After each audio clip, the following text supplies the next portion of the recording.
अक्सर लोगों के भ्रम से उत्पन्न अच्छी इच्छाएं खुद उनकी बिगाड़ होती है। सीरीज स्टार्ट होती है। इस सीरीज को लास्ट तक देखिएगा, इसमें बहुत ही गहरे राज पता चलने वाले हैं कि आखिर एनोकोजी के पापा कौन है और एनोकोजी ने इस स्कूल में एडमिशन कैसे लिया, किसने उसकी मदद की और एक और खास किरदार के फादर के बारे में इस एपिसोड में पता चलेगा। वैसे इस एपिसोड में कुछ खास ज्यादा प्लॉट ट्विस्ट नहीं है, लेकिन एक बात बहुत ही इंपॉर्टेंट है जो आपको इस एपिसोड के लास्ट में पता चलेगी और उस पंच के साथ ये एपिसोड एंड होगा, तो लास्ट तक बने रहिएगा। आपको इस सवाल का जवाब इस एपिसोड के लास्ट में मिलेगा कि एनोकोजी क्यों क्लास डी की मदद अब नहीं करना चाहता और एनोकोजी को कौन धोखा दे रहा है। तो चलिए शुरू करते हैं। एपिसोड की स्टार्टिंग होती है जहाँ एनोकोजी का ग्रुप कैफेटेरिया एरिया में साथ में बैठा हुआ है और यहाँ वो आपस में बात कर रहे हैं कि आखिरकार पेपर शफल का एग्जाम इतना अच्छा हुआ कि किसी भी क्लास से कोई भी स्टूडेंट ड्रॉप आउट नहीं हुआ। इस पर साकुरा कहती है कि यह बहुत अच्छी बात है कि हमारे बीच से कोई भी ड्रॉप आउट नहीं हुआ। हसाबे आगे कहती है कि इस स्कूल का स्ट्रक्चर ही ऐसा है कि आप आज नहीं तो कल स्कूल से निकाल दिए जाओगे, इसलिए इस बार तो हम बच गए, पर आगे कुछ पता नहीं। बाद में युकिमुरा भी इसके सपोर्ट में कहता है हाँ तुम सही कह रही हो। तभी उनका ग्रुप देखता है कि क्लास ए और क्लास बी के तो दोनों लीडर हैं वो एक साथ आपस में जा रहे हैं, बहुत ही हंसते हुए बात करते हुए, तो चारों तरफ खुशहाली का माहौल है। उनका ग्रुप हैरान हो जाता है कि आखिर ये दोनों लीडर एक साथ इतने अच्छे से कैसे जा रहे हैं। हसाबे बोलती है इनके दुश्मनी थोड़ी है, ये एक दूसरे के राइवल्स हैं। हिसाबे इचिनोसे जो क्लास बी की लीडर है उसकी तारीफ करते हुए बोलती है कि वो एकदम फ्लॉलेस और परफेक्टली गुड पर्सन है जो सभी के साथ घुल मिल करके रहती है और ऐसे लोगों से मुझे थोड़ा डर लगता है क्योंकि कोई भी इतना परफेक्ट कैसे हो सकता है। आगे वे आपस में बात करते हैं कि अगर हम सी क्लास को हरा देते हैं तो आगे चल के हमें बी क्लास से फाइट करनी होगी, इसलिए उसकी ज्यादा तारीफ। क्रिसमस की बात सुनकर साकुरा एनोकोजी को घूमने के लिए पूछती है, बट बीच में हसाबे उसे टोक देती है और वह पूछ नहीं पाती।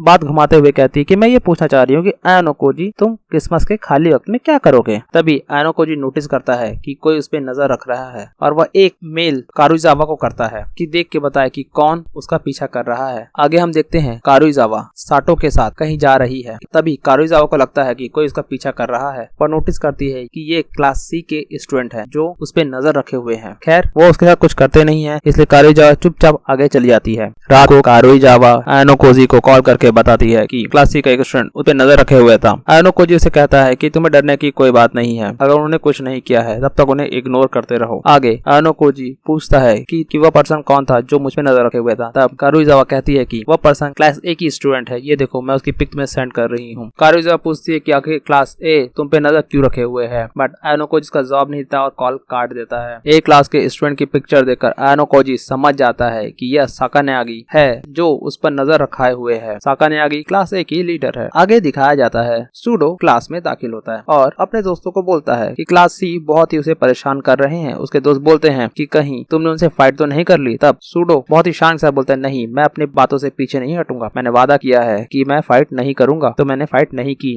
आगे एनोकोजी बोलता है आखिर क्लास सी हमारे पीछे क्यों पड़ा हुआ है। होरिकिता बोलती है मुझे लगता है कि वह जानना चाहते हैं कि वह मास्टरमाइंड कौन है। तब होरिकिता एनोकोजी कहती है क्या तुम उसके बारे में कुछ करोगे नहीं, क्योंकि होरिकिता को शुरू से पता है कि जो मास्टरमाइंड है वो एनोकोजी है। एनोकोजी बात को पढ़ते हुए कहता है कि ओ अच्छा, तो लगता है वो तुम्हारे बारे में जानना चाहते हैं। तब होरिकिता कहती है कि मेरा डिस्गाइज रुएन के सामने नहीं चलेगा, उसे शक हो गया है कि मैं मास्टरमाइंड नहीं हूँ। एनोकोजी कहता है कि तुम्हें कैसे पता कि तुम्हारा डिस्गाइज उस पे नहीं चल रहा है। तब होरिकिता कहती है क्लास सी मेरा पीछा नहीं कर रहे हैं। होरिकिता बोलती है कि तो तुम उसके बारे में क्या करने वाले हो। एनोकोजी बोलता है मैं क्या करूंगा, मुझे कुछ नहीं करना। होरिकिता बोलती है यही जवाब की तुमसे अपेक्षा थी, तो तुम इस बार भी मुझे नहीं बताओगे कि तुम क्या करने वाले हो, बट तुम क्लास डी को क्लास ए तक पहुंचने में मदद करोगे ना, बताओ। एनोकोजी कहता है हाँ बिल्कुल मैं मदद करूंगा। तभी होरिकिता एनोकोजी के डेस्क पर एक बुक रखती है और उसे बोलती है कि आज लाइब्रेरी जाकर यह बुक वापस कर देना। एनोकोजी बोलता है कि मैं इसे वापस क्यों करूं। तब होरिकिता बोलती है कि तुम्हें यह बुक चाहिए थी, तुमने कहा था, तो इससे पहले ये बुक बहुत ही फेमस है, कोई और इस बुक को ले ले, तुम इसे वापस कर देना और वहाँ से अपने नाम पे इशू करा लेना। अगर इसमें कोई दिक्कत आए या वो इशू ना करे तुम्हारे नाम पे, तो मैं खुद जाके वापस करूंगी और तुम इसे ले लेना। तुम कभी भी जा सकते हो इसे वापस करने के लिए, सुबह शाम दोपहर। होरिकिता के इतने सारे एक्सक्यूज सुनने के बाद एनोकोजी बोलता है कि ठीक है मैं ये बुक वापस कर दूंगा, आज रिटर्न कर ही देना, क्योंकि अगर ये ओवरड्यू हुआ तो इसके पॉइंट्स कटेंगे।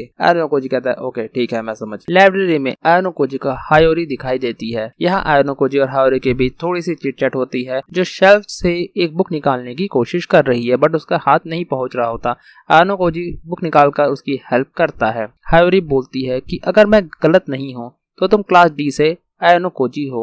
एनोकोजी बोलता है तुम इस बुक को क्यों निकाल रही हो। हायोरी बोलती है कि यह बुक गलत सेक्शन में रख दी गई है। यहाँ उनके बीच बुक्स को लेके थोड़ी सी चिट चैट होती है। दोनों एक बुक एक्सचेंज करते हैं और आयोनो कोजी आगे चले जाता है। चाबाशिरा मिलती है जो उसे बोलती है कि मेरे साथ चलो। आयोनो कोजी बोलता है कि मैं नहीं जाना चाहता। उसकी टीचर बोलती है कि तुम मना नहीं कर सकते, तुमसे कोई मिलने आया है। आयोनो कोजी लगभग समझ जाता है कि उससे मिलने कौन आए हैं। मिस चाबाशिरा आयोनो कोजी को रिसेप्शन रूम में लेके जाती है जहाँ पर उसके डैड उसका इंतजार कर रहे थे। और जैसा कि हम सीरीज के स्टार्टिंग से ही जानते हैं कि आयोनो कोजी और उसके डैड प्रोफेसर आयोनो कोजी के बीच कुछ ज्यादा अच्छे रिलेशनशिप नहीं है। इनके बीच की मेन कहानी अभी तक सीरीज में दिखाई नहीं गई है, जिसका सस्पेंस हमें आगे क्लियर होगा। बट एक बहुत बड़ा सस्पेंस यहाँ खुलता है। यहाँ पर आयोनो कोजी के फादर का फेस रिवील होता है। बट अभी सस्पेंस और भी है, तो बने रहिए हमारे साथ। यहाँ पे प्रोफेसर आयोनो कोजी को कहते हैं कि बैठो। आयोनो कोजी कहता है मैं यहाँ इतनी लंबी बातचीत करने के लिए नहीं आया हूँ कि मुझे यहाँ बैठना पड़े। प्रोफेसर आयोनो कोजी कहते हैं कि तुम्हारी वजह से एक पर्सन की मौत हो गई। आयोनो कोजी बिना एक्सप्रेशन चेंज किए कहता है। आयोनो कोजी के फादर कहते हैं माँ सुनो, द बटलर तुम्हें याद है जिसने तुम्हारी मदद की थी, तुम्हें इस स्कूल के बारे में बताया था और भागने में मदद की, तो एज अ पनिशमेंट मैंने उसे काम से निकाल दिया। लास्ट मंथ उसने खुद को आग लगा ली और उसकी मौत हो गई और मसाबे का इकलौता बेटा आज सड़कों पर आ गया है। ये है मेरे ऑर्डर न मानने की सजा और अपने आप को इस स्कूल में इनरोल करने की सजा। आयोनो कोजी कहता है तो जो गलती मैंने की ही नहीं उसके लिए मैं गिल्टी फील करूं, आपको ऐसा लगता है? प्रोफेसर आयोनो कोजी कहते हैं कि आखिर तुमने क्या सोचकर इस स्कूल में एडमिशन लिया? आयोनो कोजी कहता है कि आप जो एजुकेशन दे रहे थे वो बेस्ट थी, बट मैं ये जानना चाहता था बाहरी दुनिया को आप बहुत ही हे की दृष्टि से देखते हैं कि जो बेस्ट नहीं है वह कैसी है, इसलिए मैंने इस स्कूल में एडमिशन लिया। प्रोफेसर आयोनो कोजी कहते हैं कि इस दुनिया में ऐसा कुछ भी इतना अच्छा नहीं जितना अच्छा मैंने तुम्हारे लिए प्लान किया था। बट आयोनो कोजी काटते हुए कहता है कि नहीं, मैं वो हूँ जो अपने रास्ते खुद बनाता है। प्रोफेसर आयोनो कोजी कहते हैं कि हमें ज्यादा चिट चैट करने की जरूरत नहीं है, मैं सीधे पॉइंट पे आता हूँ। ये फॉर्म है, इस पर साइन करो, यहाँ से अपना नाम कटवा लो। आयोनो कोजी मना करता है कि नहीं, मैं ऐसा नहीं करूंगा। प्रोफेसर आयोनो कोजी कहते हैं ये मेरा ऑर्डर है। आयोनो कोजी कहता है कि आपके ऑर्डर केवल और केवल व्हाइट रूम में ही एब्सोल्यूट थे, यहाँ मुझे आपकी ऑर्डर मानने की कोई आवश्यकता नहीं है। आयोनो कोजी कहता है कि आप मेरे पीछे इतना क्यों पड़े हुए हो? उसके पापा कहते हैं कि तुम्हारे जितना आउटस्टैंडिंग स्टूडेंट अब तक कोई नहीं था, तुम मेरा बेस्ट रिजल्ट हो, मेरा मोस्ट सुपीरियर एसेट हो। उसके फादर उसे फाइनल वार्निंग देते हैं कि इस पर साइन करो।